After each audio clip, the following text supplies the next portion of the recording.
Police van ಮತ್ತು ಕಲ್ಲು ತುಂಬಿದ ಟ್ರಕ್ ನಡುವೆ ಮುಖಾಮುಖಿ ಡಿಕ್ಕಿ ಹೊಡೆದು 5 ಪೊಲೀಸ್ ಸಿಬ್ಬಂದಿ ಸಾವನ್ನಪ್ಪಿದ್ದು 3 ಗಂಭೀರವಾಗಿ ಗಾಯಗೊಂಡಿರುವ ಘಟನೆ ಒಡಿಶಾದ ಜಾರ್ಸುಗುಡ ಜಿಲ್ಲೆಯಲ್ಲಿ ನಡೆದಿದೆ. ಪೊಲೀಸ್ ಸಿಬ್ಬಂದಿ ಸಹೋದ್ಯೋಗಿಯ ಮದುವೆ ಸಮಾರಂಭವನ್ನ ಮುಗಿಸಿ ಹಿಂತಿರುಗುತ್ತಿದ್ದಾಗ ಈ ದುರಂತ ಸಂಭವಿಸಿದೆ.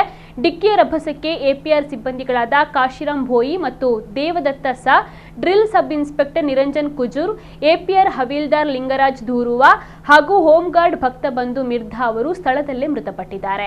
2 ಸಿಬ್ಬಂದಿ ಸೇರಿ 3 ಗಂಭೀರವಾಗಿ ಗಾಯಗೊಂಡಿದ್ದಾರೆ. ಗಾಯಾಳುಗಳನ್ನು ತಕ್ಷಣ ಜಿಲ್ಲಾಸ್ಪತ್ರೆಗೆ ದಾಖಲಿಸಲಾಗಿದ್ದು, 2ರನ್ನ ಹೆಚ್ಚಿನ ಚಿಕಿತ್ಸೆಗಾಗಿ ಖಾಸಗಿ ಆಸ್ಪತ್ರೆಗೆ ಸ್ಥಳಾಂತರಿಸಲಾಗಿದೆ. ಈ ಕುರಿತು ಟ್ರಕ್ ಚಾಲಕನನ್ನ ಪೊಲೀಸರು ವಶಕ್ಕೆ ಪಡೆದು ತನಿಖೆಯನ್ನು ಮುಂದುವರೆಸಿದ್ದಾರೆ.